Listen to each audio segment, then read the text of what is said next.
Saa hii tena Bwana wetu na Mungu wetu, kwa jina la Yesu tunanyenyekea kwako, tunazidi kukusifu. Ujidhihirishe tena kwa upya siku ya leo kuliko jana. Onyesha fadhili zako, onyesha nguvu zako.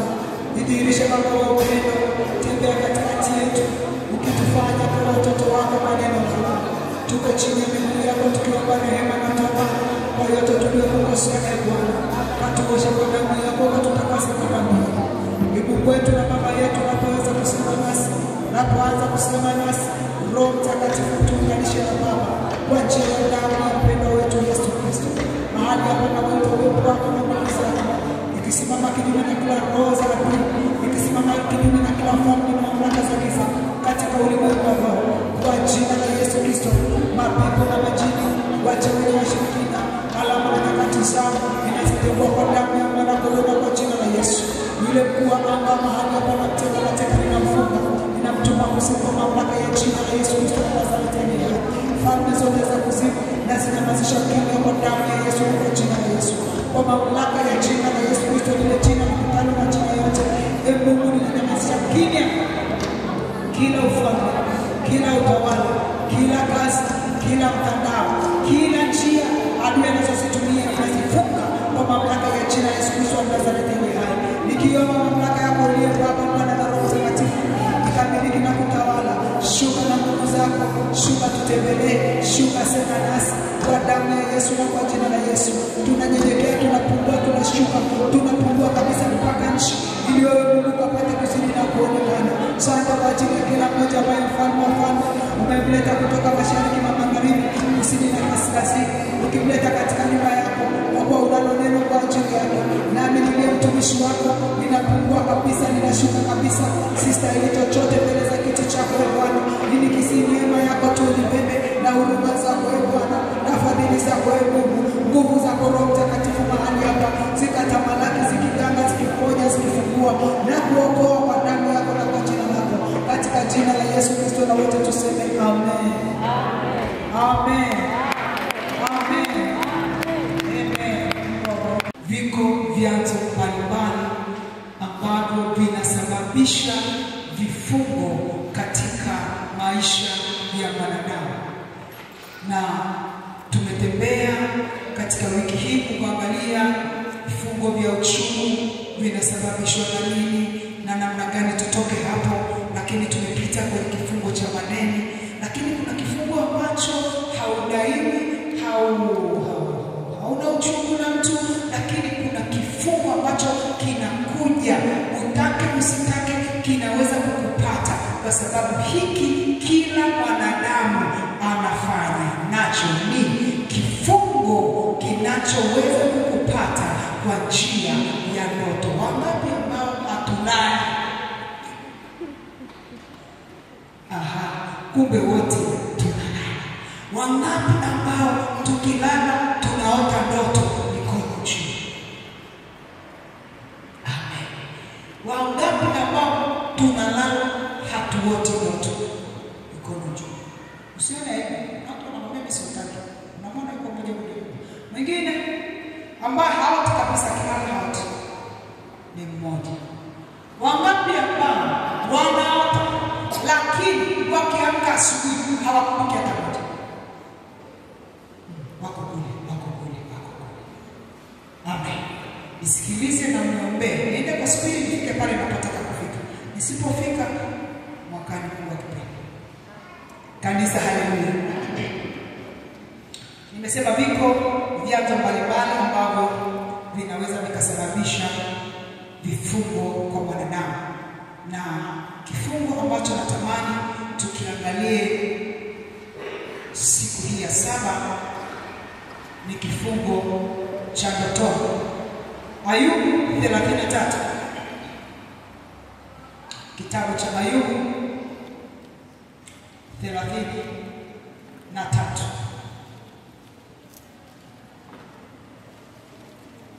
mstari wa 14. Ayubu 33 mstari wa 14 mpaka ule wa 18. Ayubu 33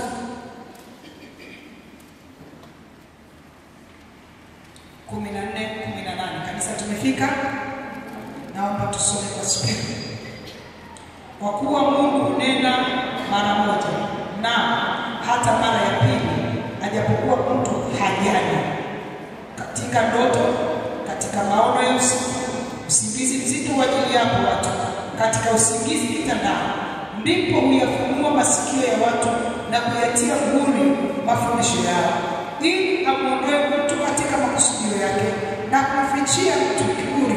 Yeye huizuia nafsi yake isiende shimoni, na uhai wake usiangamie kwa upanga, na uhai wake usiangamie kwa upanga. Kwamba umeokoka au hujaokoka, huwa watu tunaota ndoto. Kanisa, haleluya. Umeokoka au hujaokoka, una taarifa au huna taarifa, utalala na utaota ndoto. Na nia ya kupewa ndoto, na nia ya kupewa ndoto ni ili kukupa taarifa ya mambo yaliyoko mbele yako. Unapewa taarifa ya mambo yaliyo mbele yako. 17 mstari anasema ili amuondoe mtu katika makusudio yake na kumfichia mtu kiburi. Yeye huizuia nafsi yake isiende shimoni. Ili hiyo nafsi isiende shimoni, lazima akupe taarifa katika ndoto, kitandani, maono ya usiku, usingizi mzito uajiliapo watu, katika usingizi kitandani, ndipo huyafungua masikio ya watu na kuyatia muhuri mafundisho yao. Ndoto ni nini? Ndoto ni sauti ya Mungu kwa lugha ya picha. Ndoto ni sauti inayokuja kwa lugha ya picha. Ni sauti inayokuja kwa lugha ya picha. Sasa ziko ndoto za aina tofauti. Ziko ndoto zinazotoka kwa Mungu, ziko ndoto zinazotokana na shughuli zako, lakini ziko ndoto zinazotokana na shetani. Na mlango mmoja wapo ambao Mungu anautumia kukupa wewe taarifa ni mlango wa ndoto. Mlango huo Mungu anautumia, mlango huo shetani anautumia. Kanisa, haleluya. Lengo la shetani kuutumia ni ili kupitisha ukoja kwake, lakini ili kukutia hofu, lakini ili kutia magonjwa na mauti pia. Lengo la shetani kuutumia huo mlango ni kukuletea hofu, woga, mauti, magonjwa na vitu mbalimbali. Unapoota ndoto na unaona inajirudia, ninapenda kwa haraka. Unapoota ndoto na unaona inajirudia, uwe na uhakika kuna taarifa unayopewa, na inawezekana inapiga hodi kwa haraka kwenye ulimwengu wa roho, kwamba inaweza kutokea wakati wowote. Kanisa, haleluya. Kanisa, haleluya. Ziko ndoto tunaota, unakaa wiki moja inarudi, unakaa wiki ya pili inarudi, unakaa siku ya tatu inarudi. Shtuka, kuna taarifa unapewa, kuna angalizo unapewa.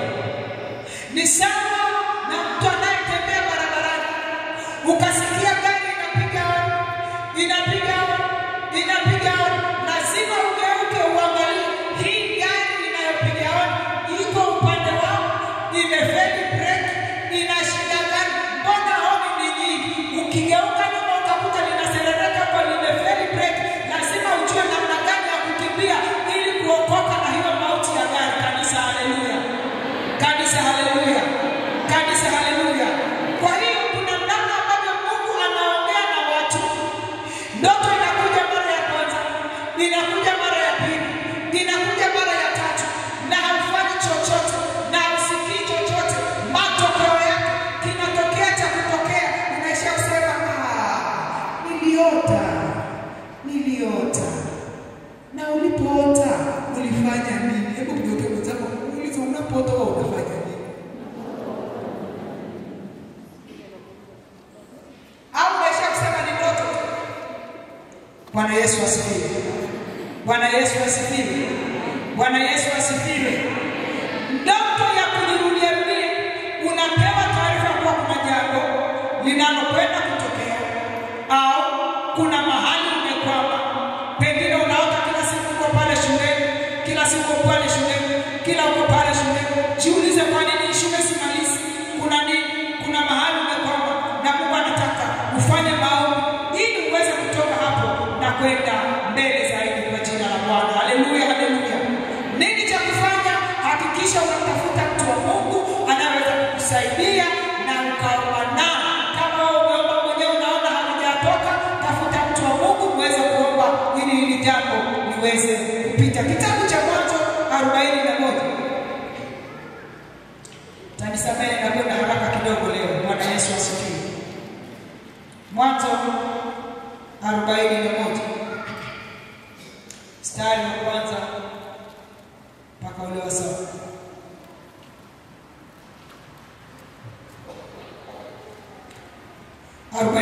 Mwanzo mstari wa kwanza mpaka wa 7, na tusome tuliofika.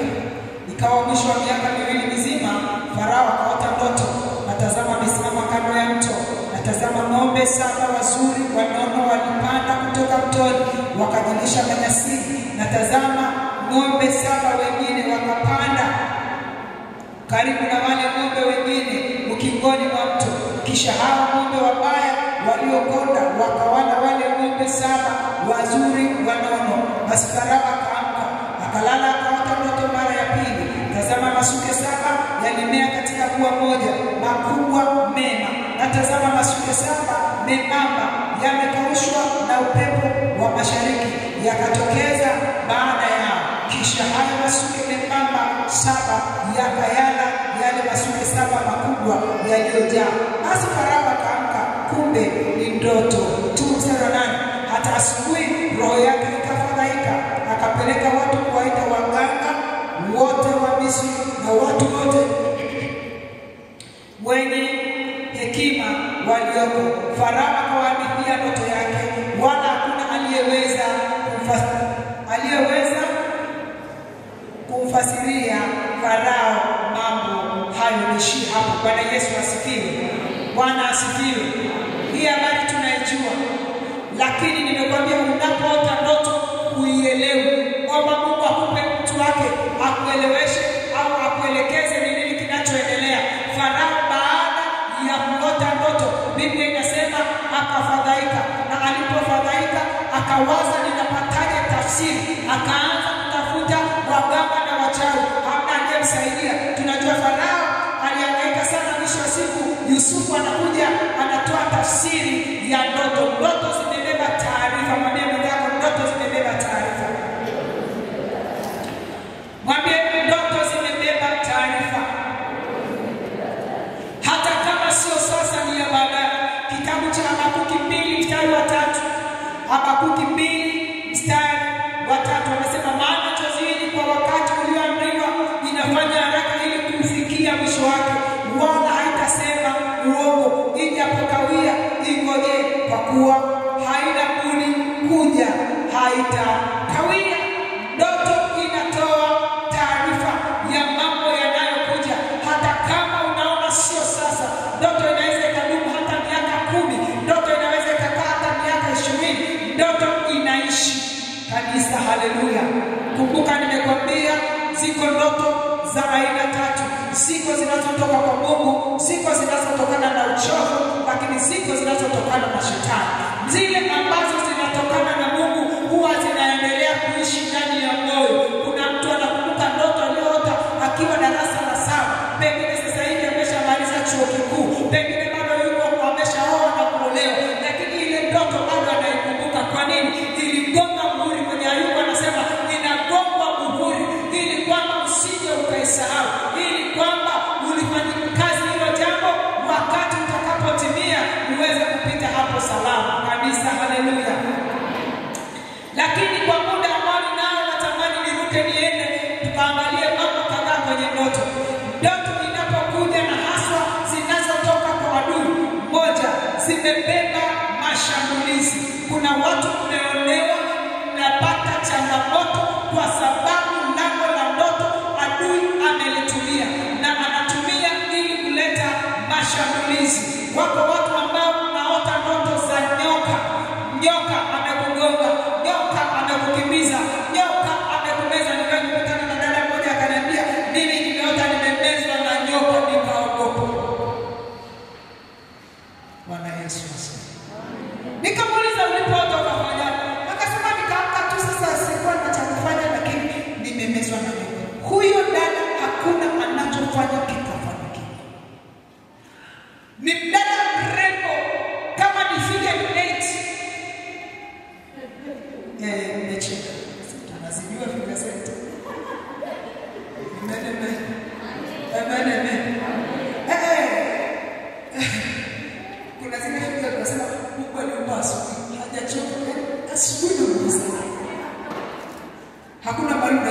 nimewahi kuota nimemezwa na nyoka. Nikamwambia huko usimshike. Lazima tufanye kazi ya kukuta. Ili uje dunia, kuna watu wanatembea tunaona ni watu lakini sio watu. Wako kwenye vifungo. Kanisa haleluya. Kanisa haleluya. Kanisa haleluya. Unapoota ndoto ya nyoka, umegongwa na nyoka, uwe na uhakika nyoka ni shetani mwenyewe. Tunaelewa hilo? Shetani amebeba roho zote za uharibifu. Sasa inategemea amegonga kwenye eneo gani. Jana nilikwambia kwa habari ya mikono. Wakati tuliombea mikono yetu jana. Haleluya, haleluya. Sasa unaweza adui akakugonga kwenye mkono, ukasema ninaota ndoto, shetani amebeba shetani. Nyoka amenigonga kwenye nini? Kwenye mkono au kwenye mguu au kwenye tumbo. Na naona ni kawaida. Kumbe adui ameachilia sumu kwenye lile eneo husika ili kwamba usiweze kwenda mbele. Biblia inasema kwenye kitabu cha Mwanzo, nimeweka uadui kati ya mwanamke na nyoka, na uzao wa huyo mwanamke na uzao wa nyoka. Huu utauponda kichwa na mwenzake ataponda kisigino. Aha. Kwa nini shetani anawinda kisigino? Kwa sababu anajua ndani ya kisigino kuna hatua, ndani ya kisigino kuna mwendo. Sasa akigonga mahali popote, uwe na uhakika anatafuta kitu cha kuua ili pasiwe na uzao, pasiwe na maendeleo, pasiwe na hatua. Kanisa haleluya. Kanisa haleluya. Mwingine anaona anakimbizwa na ng'ombe weusi tena wenye mapembe, akiamka na hema. Wanakimbizwa na ng'ombe. Haleluya, haleluya. Haleluya. Ng'ombe ni mnyama anayetumika kama roho ya mizimu. Sasa usimulize. Wengine anakwambia ninaota ninakimbizwa na simba. Simba anayestahili kuwa ndani yako ni simba wa kabila la Yuda. Hao wengine wote wachomoke kwa jina la Yesu. Haleluya, haleluya. Wengine wanaona wanachomwa visu. Wengine wanachomwa sindano. Anakwambia ninaota nimefanywa operation, nimepasuliwa, sijui kikatoka kitu gani. Ninaota nimechomwa sindano kwenye kisigino. Ninaota nimechomwa sindano kwenye macho. Ninaota nimechomwa kisu. Ninaota nimefanya moja mbili tatu. Na akiamka asubuhi anaona ni ndoto tu. Anaacha. Adui ameweka alama. Hawa watu hufuatilia maisha yao. Au wewe mwenyewe ni shahidi. Kuna maeneo ambayo huwezi kupiga hatua, huwezi kusonga mbele kwa sababu tayari iko sumu ambayo imeachiliwa kwenye mwili wako. Haleluya, haleluya. Ni kweli ulikuwa unaota. Maisha ya mwanadamu yanaongozwa au yana nguvu katika ulimwengu wa roho. Au niseme hivi, ulimwengu wa roho una nguvu kuliko ulimwengu wa mwili. Ulimwengu wa roho una nguvu kuliko ulimwengu wa mwili. Chochote unachokiona mwilini kimeanza rohoni. Matokeo yoyote unayoyaona huku nje yalianzia rohoni. Okay? Tunaona jengo la kanisa kubwa kama hili. Kabla ya kujengwa, kuna mtu alikuwa na hii picha ya kanisa moyoni. Akaitoa akaiweka kwenye karatasi. Alipoiweka karatasi, akatafuta fundi anayejua kusoma ramani. Akaja na ramani akaanza kujenga. Leo tumekaa hapa, lakini kabla ya kuwa hapa, kuna mtu alikuwa nayo rohoni. Kuna mtu ananielewa sasa? Bwana Yesu asifiwe. Bwana Yesu asifiwe. Kabla ya mimi na wewe kuwepo, Yeremia anaambiwa kabla sijakuweka tumboni kwa mama yako nalikujua. Maana kuna mahali nilikuwa, kuna mahali ulikuwa. Ulimwengu wa roho ndio una nguvu na unaamua nini kitokee, nini kifanyike. Kwa hiyo wakati tulikuja niliongea kwa habari ya nyota. Niliongea kwa habari ya mkono. Nikakwambia kila mtu ana vidole vitano na kila kidole kina kazi yake. Inategemea nguvu iliyoko kwenye eneo lililopo na ni nani ana nguvu kuliko wewe kwenye huo mlango. Kama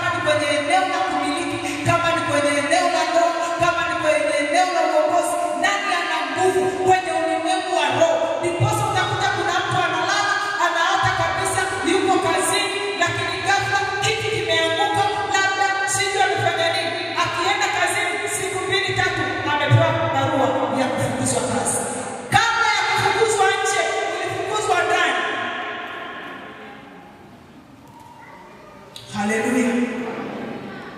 Unakuta mama mjamzito ameota ndoto, ana mimba yake kweli miezi 4, miezi 5 na pengine hakuna hata mtu anajua kama ni mjamzito, lakini kama anaona damu zinatoka kwenye ndoto, akiamka asubuhi siku 2 3 mimba imeharibika. Uliota, ulipewa taarifa, ukanyamaza. Nimesema ninakwenda sikuti. Kanisa haleluya. Kanisa haleluya. Kwa hiyo adui anatumia lango la ndoto kuachilia mashambulizi mbalimbali ili kuleta uharibifu na mauti. Ndoto zingine zinakuja ili kukupandikizia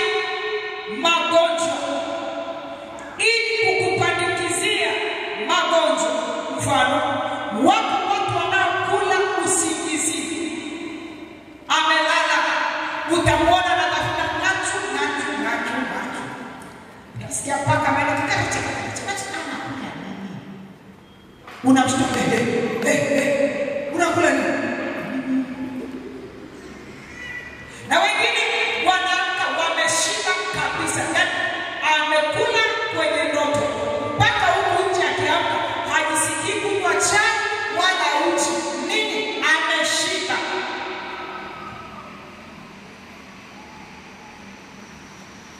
Vyakula vya ndoto. Vyakula hivi vinakuwa vimebeba maagano, vifungo. Vyakula vimebeba maagano, vifungo, magonjwa kwenye hiyo miili iliyokula hivyo vyakula. Viko vyakula vya aina mbili tu. Kiko chakula cha kiroho na kiko chakula cha kimwili.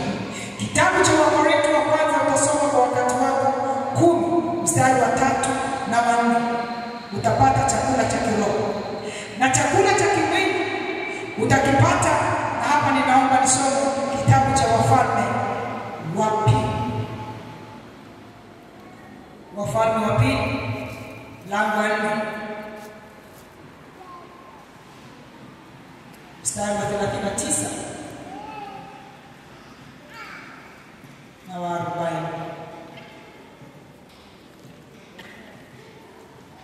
Kanisa haleluya. Kanisa haleluya.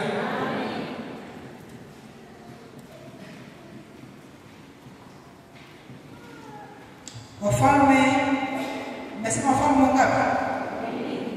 Mlango mstari moja mbili tusome. Na mmoja wao akaenda nje kondeni ili kuchuma mboga, akaona mtango mwitu, akayachuma matango mwitu hata nguo yake ikawa imejaa. Akaja akayapasua sufuriani, kwa maana haya hakuyajua. Basi wakawapakulia hao watu ili wale. Ikawa walipokuwa katika kula chakula, wakapiga kelele wakasema, mauti imo sufuriani, etu wa Mungu, wala hawakuweza kula ishi hapo. Hawa watu walikuwa wana njaa, wakaenda wakachuma matango pori, wakayapika. Kumbe yale matango hayakuwa mazuri, lakini yalikuwa yamebeba nini? Mauti. Anasema mauti iko sufuriani. Kuna vyakula unavyokula kwenye ndoto vimebeba mauti, vimebeba mauti. Mauti inakuwa ndani ya vyakula katika ulimwengu wa roho, unauawa kwenye maeneo mbalimbali. Inawezekana sio mwili mzima, inawezekana sio kwenye eneo fulani, lakini mauti ni roho. Inaweza kukaa kwenye biashara, inaweza kukaa kwenye afya, inaweza kukaa kwenye masomo, inaweza kukaa kwenye ndoa, inaweza kukaa kwa watoto. Inategemea anayekulisha amekusudia nini katika ulimwengu wa roho. Bwana Yesu apewe sifa. Na watu wengi wamepatiwa magonjwa yasiyopona kwenye miili yao. Chanzo ni vyakula vya ndoto. Wengi wanapata kansa, wengi wanapata magonjwa yasiyoponyeka. Kwa nini? Kwa sababu ya vyakula vya ndotoni, umekula ukapandiwa.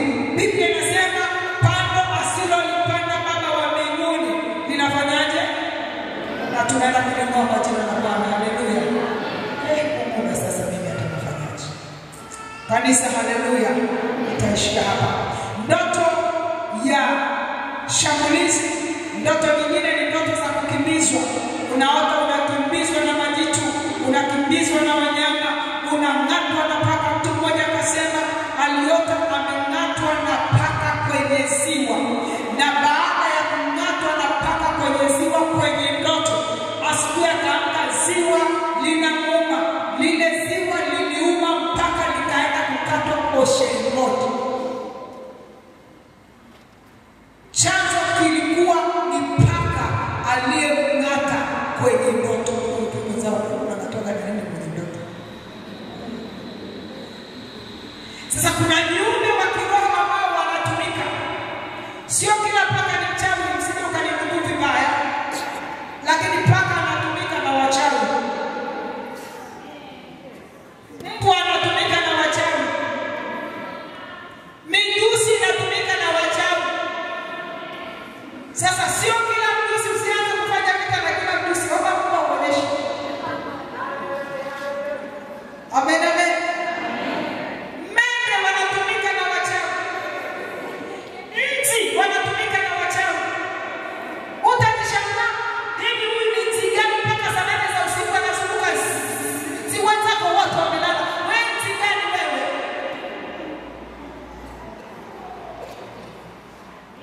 Amen, amen. Amen, amen. Utapuliza dawa ya mbuzi, dawa ya nini? Hawafi, hawaondoki. Unatuliza hivi viumbe ni viumbe gani? Kuna viumbe vinatumika kabisa kabisa na wachawi na washirikina ili kuwasumbua. Kuna paka hata utege nyama choma. Hadi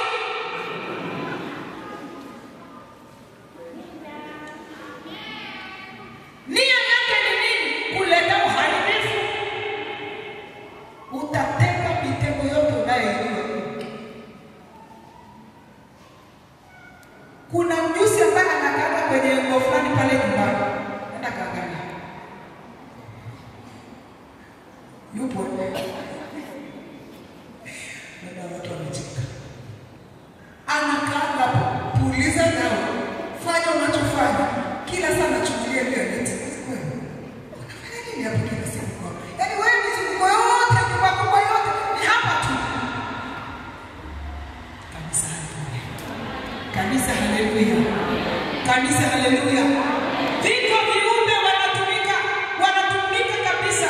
Wanatumika ili kuleta uharibifu, ili kukukimbiza. Wengine wanakimbizwa mpaka na sisimizi. Niliwahi kwenda Mwanza.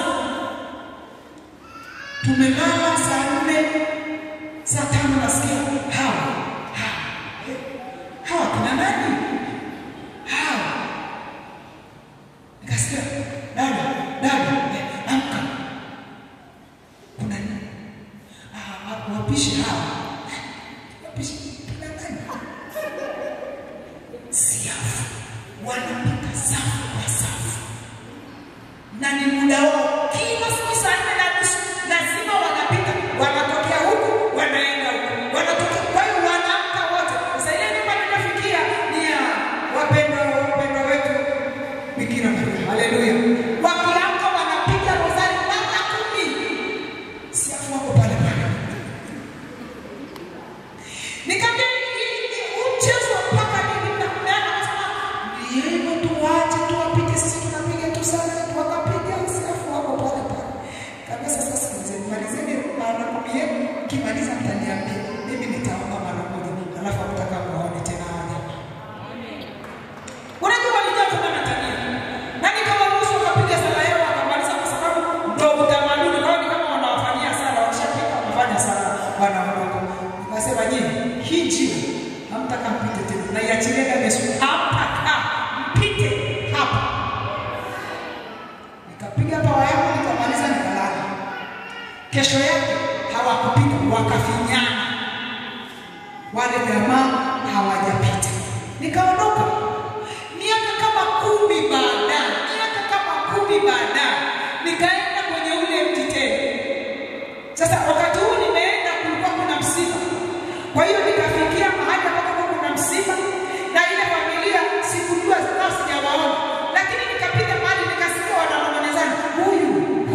sijajua.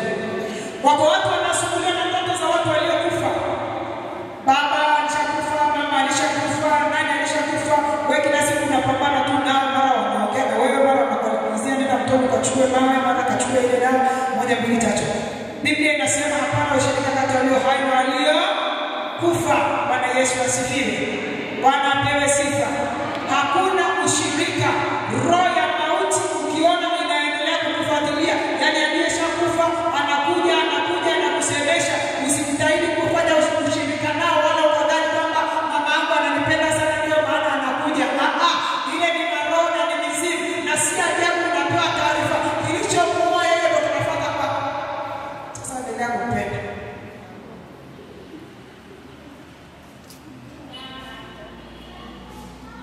Wengine wanasumbuliwa na hiyo kwa sababu wana huzuni, yani hawajakubali msiba. Kuna hali ya kukubali msiba kwamba huyu ni mpendwa wangu, ni mpenzi wangu, ameondoka na wacha aende kwa sababu mimi ndo nitaenda huko alikoenda, ila yeye hatakuja kwangu tena. Bwana Yesu asifiwe. Tunakumbuka wakati Daudi anamwomboleza mtoto wake, wakati akiwa huko akagoma kula siku 7 hakula hakunywa. Mtoto alipokufa Daudi akanyanyuka akaenda akala. Walinzi wake wanamuuliza mfalme, inakuaje wakati huko hai umekataa kula? Amekufa ndio unakula? Akasema sikiliza, yeye ameenda huko alikoenda, hawezi kurudi tena, ila mimi ndio nitaenda huko. Kwa hiyo hakuna ushirika kati ya walio hai na waliokufa. Ukiona roho za namna zinakuandama, omba Mungu, tafuta mtumishi akuombee, ifarakanishe na uisemeshe ndio nafsi ya huyo roho inayokujia. Sina ushirika na wewe, umeshakufa kama uliko kwa Bwana kama ni kwingine. Haleluya, haleluya. Haleluya, haleluya. Haleluya, haleluya. Lakini wengine wanateseka hivyo kwa sababu kuna kuwepo na agano la urithi kati yake aliyekufa na aliye hai. Kuna namna ambavyo watu wanaweza wakawachukua watu wakawafanya wadhamini kwamba alikuwa ana jambo lake la siri analolifanya, na kwenye hiyo madhabahu amemkabidhi fulani. Wewe una habari kama ulishakabidhiwa kwenye hiyo madhabahu leo na kesho ameondoka, ghafla unashangaa unaanza kusumbuliwa. Uliwekwa mdhamini kwenye madhabahu fulani ambao wewe huijui. Unajiuliza, mbona maroho ya babu, mbona maroho ya babu alishakukabidhi mizigo hata kama kwa nchi au kupewa tukufu. Tumishi unaongea nini? Bwana Yesu asifiwe. Waebrania 9:17.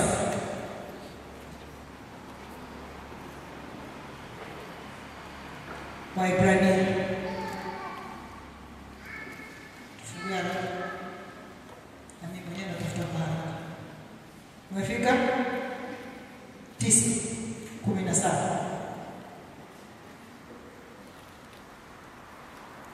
Kwa maana agano la urithi lina nguvu palipotukia kufa kwa mtu, kwa kuwa halina nguvu kabisa akiwa hai yeye aliyelifanya. Kuna mtu amesoma hapa? Waebrania 9:17. Tusome wote kama tumefika.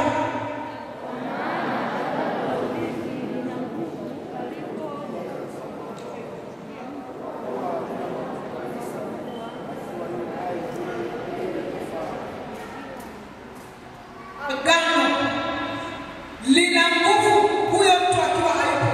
Akiwa hai kuna shida, lakini anapoondoka, wewe uliyeweka mdhamini au ndio uliyeweka dhamana, nikifa atakayekalia hichi kiti ni fulani, nikifa atakayeenda kumuuliza ni huyu. Unashangaa unaandama, unasema sijui. Okay, kuna watu mko hapa mnaambiwa ni wachawi. Ukijiuliza uchawi mimi nimeupatia wapi? Sijui jamani, lakini kila unapopita ukienda kupanga nyumba hii, huyu ni mchawi. Ukienda kukaa pale, huyu ni mchawi. Unajiuliza mimi mbona sina hata chale? Huu uchawi nimepata wapi? Yumkini kuna mtu alikuweka dhamana. Tusimame.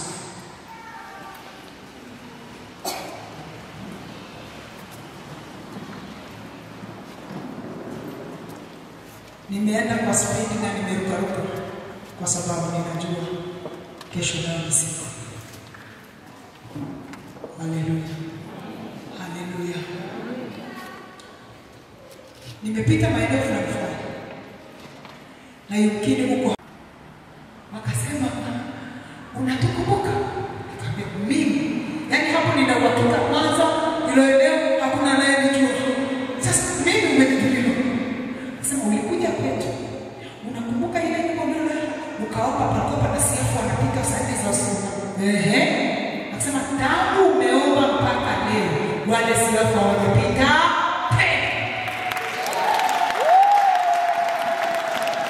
Nikashangaa kabisa, ninakumbuka hilo tukio. Lakini hawa siafu walikuwa wanapigiwa maombi ili wapige salama wasilete madhara. Pia ukiweza kuanza kule kwa kuna nini? Waambie kule kwa kuna nini? Sijajua. Wako watu wanasumbuliwa na ndoto za watu waliokufa. Baba alishakufa, mama alishakufa, nani alishakufa. Wewe kila siku unapambana tu nao, mara wanaongea na wewe, mara wanakuulizia nenda mtoto kachukue mawe, mara kachukue ile dawa, moja mbili tatu. Biblia inasema hapana ushirika kati ya walio hai na walio kufa. Bwana Yesu asifiwe. Bwana apewe sifa. Hakuna ushirika. Roho ya mauti ukiona inaendelea kukufuatilia, yani aliyeshakufa anakuja na kusemesha, usimtahidi kufanya ushirika nao wala ukadhani kwamba mama yangu ananipenda sana ndio maana anakuja. Ile ni maroho na ni mizimu, na si ajabu unapewa taarifa kilichomuua yeye ndio kinafuata kwa. Sasa endelea kupenda.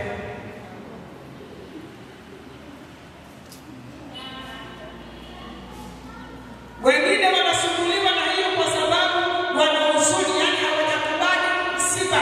Kuna haja ya kukubali msiba kwamba huyu ni mpendwa wangu, ni mpenzi wangu, ameondoka na wacha aende kwa sababu mimi ndo nitaenda huko alikoenda, ila yeye hatakuja kwangu tena. Bwana Yesu asifiwe. Tunakumbuka wakati Daudi anamwomboleza mtoto wake, wakati akiwa na huko akagoma kula siku 7 hakula hakunywa. Mtoto alipokufa Daudi akanyanyuka akaenda akala. Walinzi wake wanamuuliza mfalme, inakuaje wakati huko hai umekataa kula? Amekufa ndio unakula? Akasema sikiliza, yeye ameenda huko alikoenda, hawezi kurudi tena, ila mimi ndio nitaenda huko. Kwa hiyo hakuna ushirika kati ya walio hai na waliokufa. Ukiona roho za namna zinakuandama, omba Mungu, tafuta mtumishi akuombee, ifarakanishe na uisemeshe ndio nafsi hiyo roho inayokujia. Sina ushirika na wewe, umeshakufa kama uliko kwa Bwana kama ni kwingine. Haleluya, haleluya. Haleluya, haleluya. Haleluya, haleluya. Lakini wengine wanateseka hivyo kwa sababu kuna kuwepo na agano la urithi kati yake aliyekufa na aliye hai. Kuna namna ambavyo watu wanaweza wakawachukua watu wakawafanya wadhamini kwamba alikuwa ana jambo lake la siri analolifanya, na kwenye hiyo madhabahu amemkabidhi fulani. Wewe una habari kama ulishakabidhiwa kwenye hiyo madhabahu leo na kesho ameondoka, ghafla unashangaa unaanza kusumbuliwa. Uliwekwa mdhamini kwenye madhabahu fulani ambao wewe huijui. Unajiuliza, mbona maroho ya babu, mbona maroho ya babu alishakukabidhi mizigo hata kama kwa nje au kupewa tumbusho. Tumishi unaongea nini? Bwana Yesu asifiwe. Waebrania 9:17.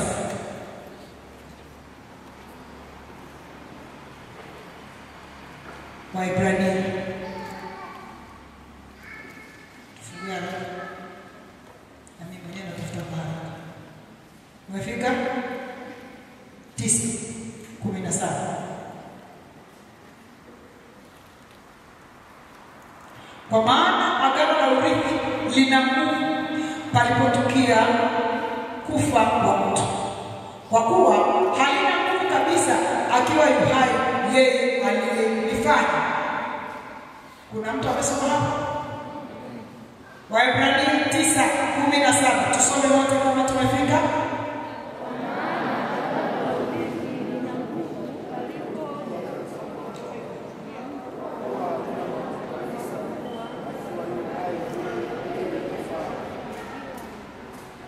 Agano lina nguvu. Huyo mtu akiwa hai kuna shida, lakini anapoondoka, wewe uliyewekwa mdhamini au ndio uliyewekwa dhamana, nikifa atakaye kalia hichi kiti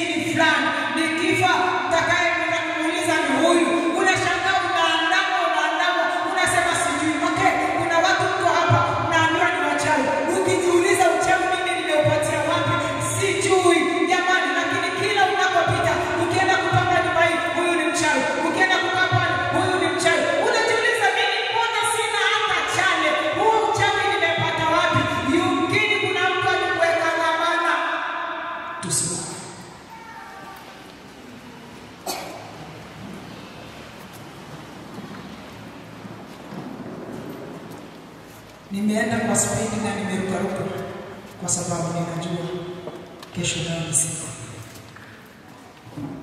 Haleluya. Haleluya. Nimepita maeneo fulani na yumkini